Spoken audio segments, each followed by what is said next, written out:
नमस्कार। आज आपली सगळ्यांचं जे लक्ष लागलेलं आहे रिस्ट्रक्चरिंग संदर्भात आणि अनेक जे काही प्रलंबित प्रश्न होते त्या संदर्भात आपली सकाळच्या सत्रामध्ये महावितरण कंपनीचे संचालक राजेंद्रजी पवार साहेब आणि त्यांची टीम, त्यानंतर महापारेषणचे पण या ठिकाणी CMD साहेबांसोबत मीटिंग झाली। तर मी साहेबांना विनंती करतो, संपूर्ण महाराष्ट्राचं लक्ष लागलेलं आहे या दोन मीटिंगमध्ये नेमकं काय झालं आहे आणि त्याबद्दलचं सविस्तर असं मार्गदर्शन आणि जे काही झालं आहे ते साहेब आपल्याला या ठिकाणी सांगणार आहेत। तर सुरुवात करतील साहेब सकाळच्या मीटिंगपासूनची।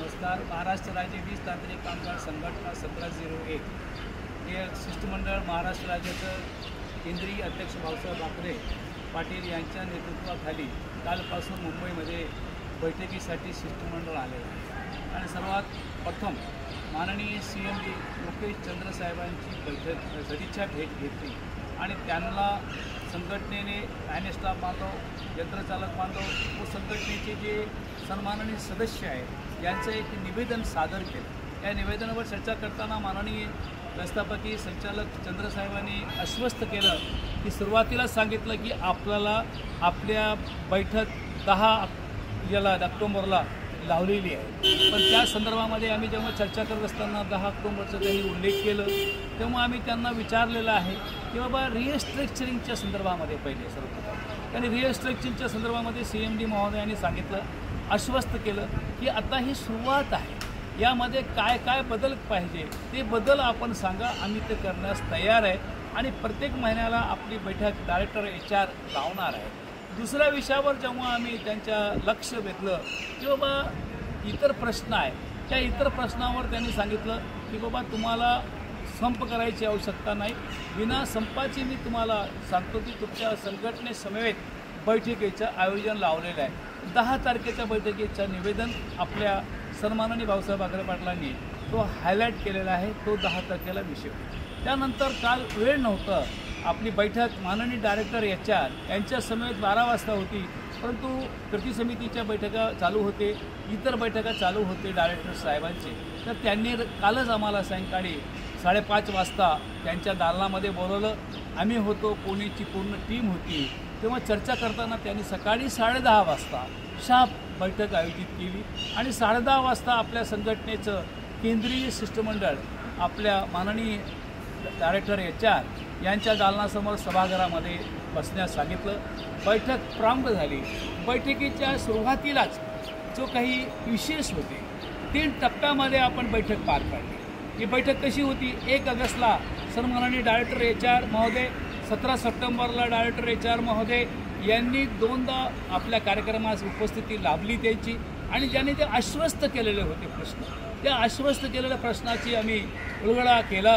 तर सर्वात प्रथम जो आहे 2017 ज्या मराठवाड्यामध्ये जे की 3 प्रादेशिक कार्यालयामध्ये एक नियमावली आहे महावितरण कंपनीची, ती नियमावली 3ही प्रादेशिक कार्यालयामध्ये लागू नाही, ती म्हणजे किंवा जादा काम अगर आपण केलं आहे तर त्याचा मोबदला मिळाला पाहिजे यंत्रचालकांना।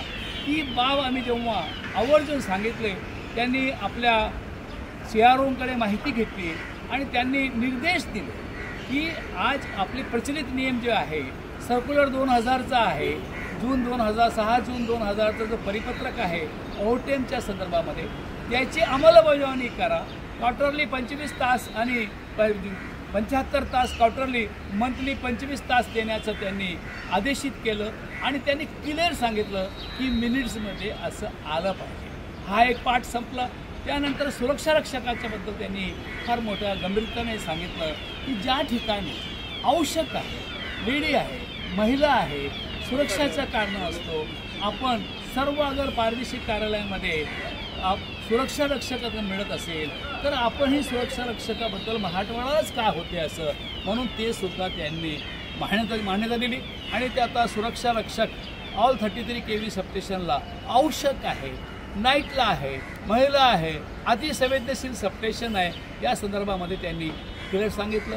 रिस्ट्रक्चरिंगबद्दल तर फार मोठी भूमिका आम्ही त्यांना बोललो, त्यांनीही आम्हाला आश्वस्त केलं की बाबा आम्ही तुम्हाला वारंवार सांगत आहे की एकही पद कमी होणार नाही, लागल्यास आम्ही लिहून द्यास तयार आहे. 8 तास कामच करायचं हे बी आम्ही तुम्हाला लिहून देतो. आणि राहिला प्रश्न विद्युत सहाय्यक ते चीफ टेक्निशियन यापर्यंतचे जे हुद्दे आहेत या हुद्द्यांना समान काम दिले गेलेलं आहे. तर संघटनेला त्यांनी विनंती केली, सुझाव मागितलं की आपण विद्युत सहाय्यकाने काय काम केलं पाहिजे, टेक्निशियनने काय काम केलं पाहिजे, सिनियर टेक्निशियनने काय काम केलं पाहिजे आणि प्रिन्सिपल टेक्निशियनने काय काम केलं पाहिजे आणि चीफ टेक्निशियनने काय केलं पाहिजे हे आपण आपल्या सुझाव द्या. त्यावर निश्चित विचार करण्यात येईल. जसं अभियंत्यांचं कामाचं मूल्यांकन झालेलं आहे, कार्यालयीन कामाचं झालेलं आहे, HR झालेलं आहे, लेखाचं झालेलं आहे, हे तांत्रिकचे हुद्द्यांचंही काम करण्यात येईल. आता तुम्ही जे सांगत आहे आम्हाला की अतिरिक्त घोषित झालेले 76 पैकी 31 लोकांचंच तुम्ही स्टाफ हे केलेलं आहे. त्यांनी सांगितलं की तसं काही नाही. अगर राखीवमध्ये असतील, रिझर्व असेल लाईन स्टाफ बांधव तर त्यांना इतरत कुठेही हलवले जाणार नाही. आणि सुरुवातीला जे आहे हे एक प्रयोग आहे, प्रयोग तत्वावर हे स्ट्रक्चरिंग करत आहोत आणि याच्यामध्ये बदल घडवणार आहे. कोण मेंटेनन्समध्ये गेला, कोण BNRमध्ये गेले, हे सर्व काही बाबी जे आहे हे आपण तात्पुरता बेसिसवर आहे. अगर याची अंमलबजावणी करायची ठीक आहे. अगर तुम्ही सर्वच म्हणत आहे की बा स्ट्रक्चरिंग आम्हाला नाही पाहिजे तर CMD साहेब आणि आम्ही याला करणार नाही, अंमलबजावणीच करणार नाही असंही त्यांनी आपलं आश्वासन दिलं. एकही आणि प्रत्येक 8 दिवसाने या आढावा घेण्यात येणार आहे, महिन्याला मीटिंग घेण्यात येणार आहे. रिएस्ट्रक्चरच्या संदर्भामध्ये त्यांनी तेही मुद्दा क्लिअर आपल्याला सांगितला आहे. रिएस्ट्रक्चरिंगची आता त्यांनी सांगितलं की सुरुवात झालेली आहे आणि काही अडचणी असतील तर आम्ही दूर करण्यासाठी इथं बसलेलो आहोत. आम्ही कोणावर अन्याय होऊ देणार नाही, त्यांनी आपल्याला आश्वासन दिलेलं आहे. त्यामध्ये दुसरं जे एक महत्त्वाचं पार्ट की लाईन स्टाफ बांधव हे ITI आहे. हे ITI आहे असल्यामुळे त्यांना यंत्रचालक म्हणून समाविष्ट करायचं एक महत्त्वपूर्ण निर्णय माननीय राजेंद्र पवार साहेबांनी दिला की ज्यांनी 2 GO घेतलेले आहे, म्हणजे जवळपास 15 वर्षाची सर्व्हिस झालेली आहे, यांना अंतर्गत भरतीच्या माध्यमातून ITI आहे, जे काही क्वालिफिकेशन त्यांच्याकडे आहे तर त्यांना यंत्रचालकामध्ये सामावून घेण्यासाठी फक्त अंतर्गत भरती प्रक्रिया त्यांच्यासाठीच होईल. सरळ सेवा भरती आता होणार नाही उपकेंद्र चालकांची, हेही त्यांनी सांगितलं. म्हणजे आज जे लाईन स्टाफ बांधवांचा जो प्रश्न होता अनेक वर्षापासून होता, जेव्हा आम्ही 2-3 डायरेक्टरपासून हा मुद्दा लढत होतो, पण त्यांनी आज त्याच्यावर शिक्कामोर्तब केला की ज्याची सेवा 15 वर्ष झालेली असेल लाईन स्टाफ बांधवांची त्यांना आता यंत्रचालक म्हणजे ऑपरेशन विंगमध्ये येण्याचा मार्ग मोकळा केला. दुसरी जी बाब होती त्यांचं की बाबा एक झालं रिएक्स्ट्रेक्शनच्या माध्यमातून आम्ही म्हणलं तो ते अनुकंपाचं फार मोठी यादी आहे. आमच्याकडे यादी 27ची आहे, CRO साहेब म्हणतात 1100ची आहे. तर असू द्या, मतभेद असू द्या, 1127 काय असू द्या, परंतु यांना 1 स्ट्रोकमध्ये घेण्यासाठी एक यंत्रचालकांसाठी त्यांना सँडविच कोर्स 1 वर्षाच्या ऐवजी 2 वर्ष सँडविच कोर्स करा. आणि जे आज 600-700 कार्यालयीन सहाय्यकांची साठी निवड करून वेटिंगवर आहे या सर्वांना, आणि आम्ही त्यांना सांगितलेलं आहे की 1 वर्षाच्या सँडविच कोर्ससाठी आज तुम्ही आव्हान करत आहे परंतु कोणत्याला प्रतिसाद मिळत नाही. अगर तुम्ही ही लिस्ट आम्हाला पूर्णच करायची आहे म्हणून आम्ही सुद्धा अनुकंपाधारकांना संबोधित करू, त्यांचं मन वळू की बाबा त्यांना ITI करून घ्या आणि 2 वर्षामध्ये ITI झालं यंत्रचालक म्हणून तुम्हाला घेणार आहे तर उत्सुकता वाढेल. जे की 1 वर्षाच्या सँडविच कोर्सला उत्साह मिळत नाही, प्रतिसाद मिळत नाही, तर त्यांनी त्यालाही मान्यता दिलेली आहे की बाबा ठीक आहे याला आम्ही मंजुरी देतो म्हणून त्यांनी सांगितलं. दुसरं सांगितलं पेन्शनच्या संदर्भामध्ये महत्त्वपूर्ण निर्णय दिला. पेन्शनसाठी की जो ॲक्च्युअली एक KK पंडित नावाचं ॲक्च्युअली अपॉइंट झालेला आहे पेन्शनसाठी, या पेन्शनसाठी त्याचं जो अहवाल आहे ते अहवाल सर्व संघटनाला देणार आहे. ते अहवाल आल्यानंतर त्यावर आपलं मत द्यायचं किंवा पेन्शन वायबल होते का, पेन्शनच्या किती टक्केने पेन्शन 40% आपण मागत आहोत ते वायबल होईल का, किती बोजा पडेल, आज CPF ट्रस्टकडे किती रक्कम आहे, बोर्डचा वाटा किती आहे, एम्प्लॉय वाटा किती आहे, याचं बेरीज गणित करून KK पंडितचा अहवाल दिवाळीच्या पूर्वी सर्व संघटनाला तर देणार आहे. त्यानंतर पेन्शनची बाबत भूमिका ती क्लिअर आपल्याला कळेल किंवा पेन्शन वायबल होते आणि याची अंमलबजावणी करायची आहे तेव्हापासून करता येईल. हा एक प्रश्न त्यांच्यासमोर आहे. आणि आणि सर्वात महत्त्वाचं की आपण माननीय उपमुख्यमंत्री महोदय, आजचे मुख्यमंत्री महोदय यांनी सह्याद्री अतिथीगृहावर एक बैठक घेतली. त्या बैठकीमध्ये पगारवाढ करार झाला. पगारवाढ करारच्या वेळेस जेव्हा 19मध्ये पगारवाढ झाला तेव्हाचे तत्कालीन ऊर्जा मंत्री आदरणीय चंद्रशेखर बावनकुळे साहेबांनी लाईन स्टाफला 500 रुपये ॲडॉक दिलं आणि ते 500 रुपये ॲडॉक दिलं, परंतु वर्ग 3मध्ये आलं की ते बंद होत होते. म्हणून ती बाब आम्ही जेव्हा सह्याद्री अतिथीगृहावर पगारवाढीच्या वेळेस मुद्दा काढलं, सन्माननीय फडणवीस साहेबांनी आपल्याला आश्वस्त केलं होतं की 500चं मी 1000 करतो, परंतु त्याचं पदोन्नती झाली. वर्ग 4मधून 3मध्ये आलं की 1000 रुपये बंद होणार नाही. म्हणून ती मुद्दा जेव्हा आम्ही काढलं तेव्हा माननीय राजेंद्र पवार साहेब म्हणले की ही मुद्दा आपल्याला CMDकडे न्यावा लागेल किंवा CS कडे घेऊन जावा लागेल, अपर ऊर्जा सचिवकडे घेऊन जावं लागेल. तर मग त्याच्यातून तोडगा असं काढलं की आपण डायरेक्टर आहात, HR आहे आणि अनॉमली कमिटीचे ते चेअरमॅन आहेत, म्हणून तो मुद्दा माझ्याकडेच आहे, ते तुम्ही मला उपस्थित करा, मी त्याच्यावर निर्णय देतो. दुसरा जो एक महत्त्वाचा झाला की 2008 पासून अनॉमली जो यंत्रचालकांची लाईन स्टाफची होती त्या अनॉमलीवर सुद्धा आज शिक्कामोर्तब झाला की तुम्ही आम्हाला दिवाळीच्या पूर्वी प्रस्ताव द्या की बाबा अशी अनॉमली यंत्रचालकांची आहे, लाईन स्टाफची आहे, याबद्दल आम्हाला द्या, आम्ही त्यावर तुम्हाला तात्काळ बैठक लावतो आणि अनामलीचा प्रश्न निकाली काढतो. हे एक आपल्याला मोठं आश्वासन आजच्या बैठकीत राजेंद्र पवार साहेबांनी दिलं. आणि दुसरं जे महत्त्वाचं की 3 वर्ष किंवा 4 वर्ष हे सर्व सहाय्यक कंत्राटी बेसिसवर काम करतात. हे कंत्राटी बेसिसवर काम करत असताना त्यांना एक काय आहे आपण मागणी केली की बाबा त्यांना जिओसाठी कार्ड ग्राह्य धरण्यात यावं, परंतु त्यांनी सांगितलं जिओचं होणार नाही, पण तुम्हाला मी जसं रोजंदारी कामगारांना आपण ग्रॅज्युएट बेनिफिट्स दिलं तसं या 3 वर्ष 4 वर्ष जे काही त्या कंत्राटी कामगारांची सेवा झाली असेल त्याला उपदान देण्यात येईल, परंतु जिओसाठी कार्ड ग्राह्य धरलं जाणार नाही असं आपल्याला त्यांनी सांगितलं. दुसरी जी बाब आहे की जे आपण बाईकचा विषय काढला की बाबा आपल्याला वाहन भत्ता आज रिस्ट्रक्चरिंगमध्ये जे काही लोक आहे त्या रिस्ट्रक्चरिंगमध्ये आल्यानंतर त्यांना कन्व्हेन्स अलाउन्स किंवा इतर अलाउन्सवर फरक पडतो, मिळत नाही, व्याप्ती वाढलेली आहे. तर त्यावर त्यांनी एक फार मोठा डिसिजन सकारात्मक सांगितलं. CMDसुद्धा सकारात्मक आहे की बाबा त्यांना बाईक घेण्यासाठी किंवा 4 व्हीलर देण्यासाठी आणि घरी एक 1000चा किंवा 1000चा मेगावॉटचा सोलर बसविण्यासाठी बिनव्याजी कर्ज देण्यात येईल. हा मोठी जमेची बाजू आज होती की बाईकसाठी, 4 व्हीलरसाठी फॅमिली मोठी असेल, 4 व्हीलरसाठी, बाईकसाठी, घरावर सोलार बसवण्यासाठी बिनव्याज कर्ज सर्वांसाठी देण्यात येईल. गिफ्टसुद्धा देण्याचा त्यांचा एक विचार आहे. गिफ्ट आता कोणती गिफ्ट देतात, काय देतात हे आपल्याला दिवाळीमध्ये कळेल की काय गिफ्ट देतात काय नाही, हे आपल्याला आता लवकरच कळेल की त्यांचं काय आहे. 329 सबस्टेशन्स, हे 329 सबस्टेशनबद्दल फार चर्चा 4 वर्षापासून चालू आहे. मॅनपॉवर द्या, MPR द्या, मंजूर करा, पण माननीय CMD आणि माननीय राजेंद्र पवार साहेबांनी त्यावर एक सन्माननीय तोडगा काढला.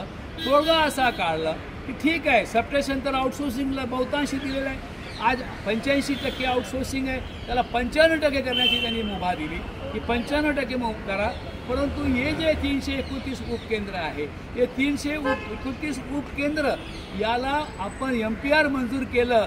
एक सबस्टेशनला 4 यंत्रचालक मिळतील, एक सिनियर ऑपरेटर मिळेल, प्रिन्सिपल मिळेल, 2 यंत्रचालक मिळेल, म्हणजे थोडक्यामध्ये की आपल्याला मॅन पॉवर मिळेल. पण सबस्टेशन ही आउटसोर्सिंगवर चालेल, पण फक्त संख्या आपल्याला जे कमी होत होती त्या 329 प्लट मल्टिफाय 4ने केलं ती आता आपल्याला मिळालेली आहे. दुसरं जे आपल्याला एक बाजू त्यांनी अंतर्गत भरतीचा प्रश्न फार महत्त्वाचा आहे की आज आपल्याकडे डिप्लोमा आहे, डिग्री आहे, ITI आहे आणि आपल्याकडे चीफ टेक्निशियनची पोस्ट आहे, यंत्रचालकांची पोस्ट आहे, यांना अंतर्गत भरती काढण्यासाठी त्यांनी सुद्धा परवानगी दिलेली आहे आणि ते लवकरच सर्क्युलर मिनिट्स आपल्याला बाहेर पडतील असेही त्यांनी आपल्याला केलेलं आहे. आणि आउटसोर्सिंगचं 19% पगारवाढ झालेली आहे. ती 19%ची पगारवाढ ही आपल्याला मिळाली 3ही हप्ते आम्ही उचललं, परंतु आउटसोर्सिंग बांधवाला त्याचा लाभ नाही मिळाला. त्याबद्दल CROना त्याने माननीय डायरेक्टर HR यांनी सूचना केलं की तातडीने सर्क्युलर काढा आणि सर्वांना आउटसोर्सिंग बांधवांना त्यांचं फरक दिलं पाहिजे. आता त्यांची कायम करण्याची जी प्रक्रिया आहे याबद्दल त्यांनी क्लिअर सांगितलं की आपण त्यांना तर सामावून घेऊ शकत नाही. त्यांना सरळ सेवा भरतीमध्ये मार्क दिले जाईल. किती मार्क? 2 मार्क. त्यांच्या वयामध्ये स्थिरता, याच्या पलीकडे आपण काही करू शकत नाही. त्यांनी तेही म्हटलं. आज VRS स्कीमबद्दल त्यांनी सकारात्मक, आम्ही VRS स्कीम जी आहे ते 5 वर्ष ज्यांना सेवा बाकी आहे आणि मेडिकल ग्राउंडवर 2 वर्ष सेवा बाकी आहे यांना आपण घ्यावं. त्यांनीही आपलं सकारात्मक दर्शविलं. त्यांनी सांगितलं की ठीक आहे, हे मुद्दा आवडतो, कारण की आज श्रमजीव आहे, काम होत नाही, पोलवर चढ उतर होत नाही. अशा बांधवांना व्हॉलेंटरी स्कीम घेण्यासाठी आम्ही प्रस्ताव तयार करू. तुम्हीही तुमचं काय सजेशन असेल, तुमचंही काय सजेशन असेल ते द्यावं. त्यांनी ते आपल्याला नमूद केलं. आणि आपल्याला किरकोळ विषयासाठी संप करण्याची आवश्यकता नाही.